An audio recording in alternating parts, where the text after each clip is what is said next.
Hey guys, welcome back to the show. Thank you as always for joining. Today, we're going to talk about that 4-step process that I use to be consistent in my trading. But this time, we're going to talk about it from a mechanical systems and indicator perspective.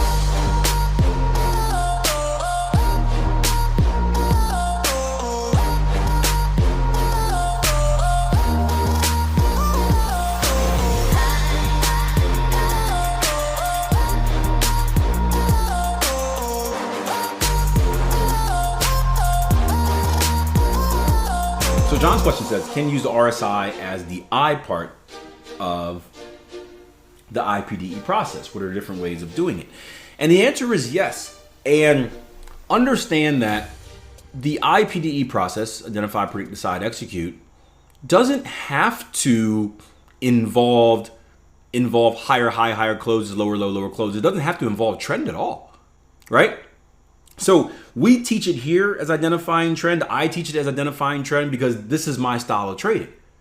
I'm a price action trader. I want to identify the trend. I want to be in the direction of the path of least resistance. But if you are a mechanical trader, a systems trader, right, it's going to be entirely different. So let's think about it like this. Let's think about, and correct me if I'm wrong, I think it's what's the strategy we teach, right? I haven't gone over it because it's not my strategy.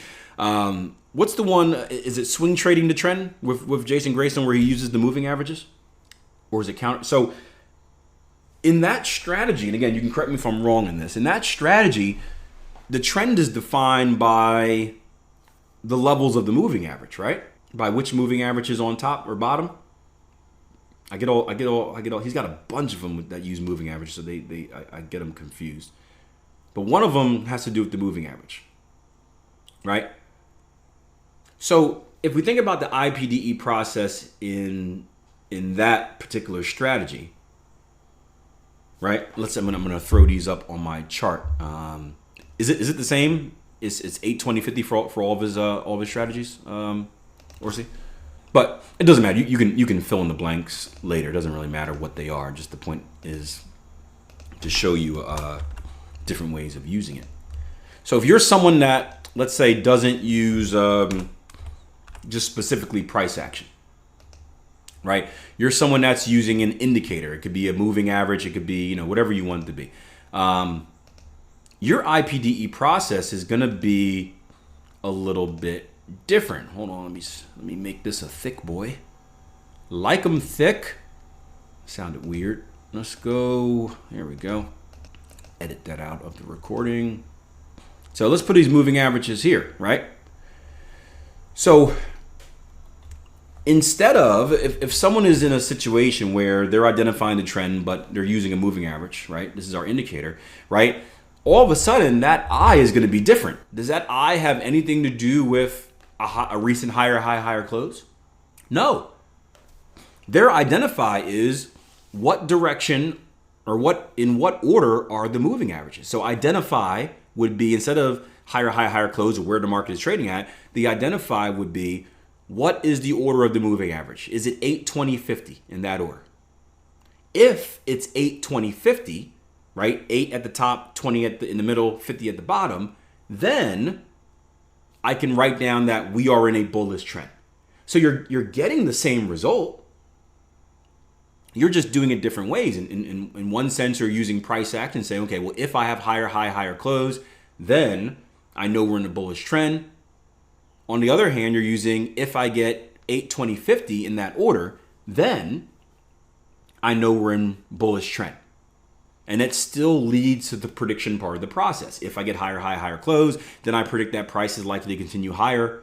If price is likely to continue higher, then blah, blah, blah, blah, blah. The same 3 steps we went through earlier. Same thing with this. If moving average order is 8, 20, 50, then I predict that price is likely to go higher. If price is likely to go higher, then blah, blah, blah, blah, blah, blah, blah, right? Exact same result.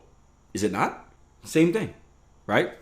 So I think it's cool to understand that about the process, because I think in general, not necessarily you guys. Well, you guys are a little bit different on the platform because we do teach a wide range of strategy. It is very high.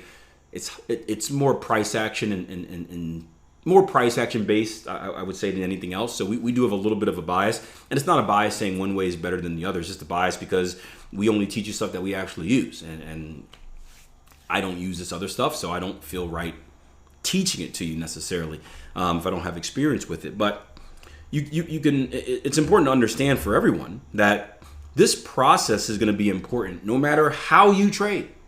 Price action, indicators, Bollinger Bands, right? You can insert any strategy you want, and this process will still be the same. Shoot, you can do fundamentals, right? If this news event comes out at this level, or this number comes out at this level, then I would predict that this is the reaction, right? So I think it's important to understand that the process is extremely important, and it's not set simply to a single way of trading. It's not I can only use the I.P.D.E for this. You can use it for anything. It is a process, and all you have to do is insert the details of your specific trading plan into that process to make it valuable. But the important part is the process, because the process is what's going to keep you consistent. You know, if you follow the process, you're analyzing the markets or whatever the same exact way every time. And if you're doing that, theoretically, you're executing your plan. Your plan should have an edge. You should make money. Should, right? It's the deviation from the process which gets people in trouble when they're doing random stuff. So I think that's important to understand. Bobby says, I think knowing price action helps with more mechanical approaches. Oh, 100%. You can talk to Anthony. Anthony and, gosh, I forgot the other guy's name. That Jim. Anthony and Jim, two brilliant coders. So Jim Dandy, I don't know how many guys are familiar with him. He doesn't pop on the site too much.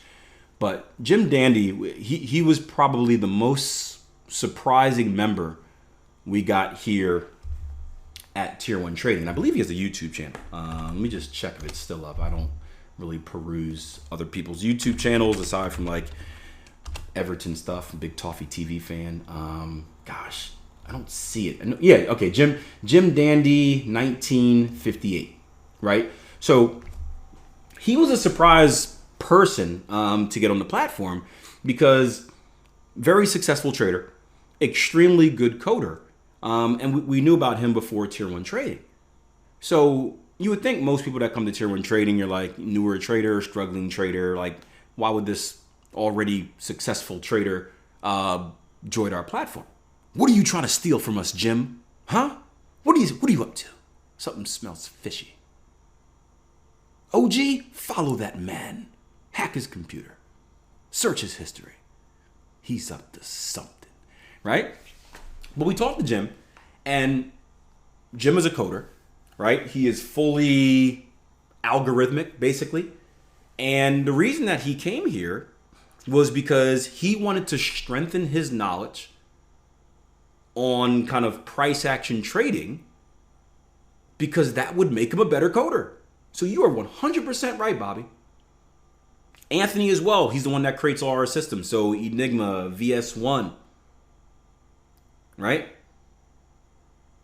He took so much time to learn price action because guess what? If he's going to code software that helps support price action trading, visual support and resistance zones, pattern identification, all the other weird stuff that he's working on in the background and he hasn't released. He's got a bunch of stuff that he's putting the final tweaks on. But he understands that all of those indicators are based off price, right? Price controls all. It is the heartbeat. So the better he understands price action, the better he'll be able to understand his indicators. The better he's able to understand his indicators, the more useful they're going to be for him. So you are 100% right. It is. And I found myself, I was a strictly indicator no type of person. I find myself going back and experimenting with indicators in an entirely different way because I have that center of price action to work from. Now I understand it more. Where I'm like, oh, that's why it goes there. Oh, that's why it dips. It's not really random, right? So yeah, I think that's cool. So you can use that process even with a fully mechanical system, right? So going back to the specific question about the RSI, right?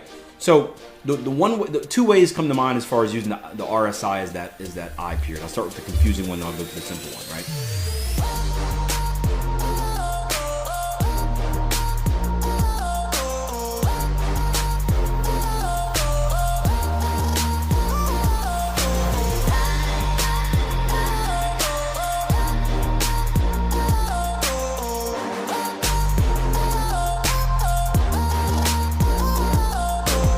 Hope you guys enjoyed the show. If you did, do me a favor and support it by giving me a follow on whatever podcasting or music streaming app you listen to the show on. Also, check out our website, www.tier1trading.com. We got some free training. We got a 2-week trial. We got lots of education in there that's going to help push you in the right direction and hopefully push you towards becoming a consistently profitable trader.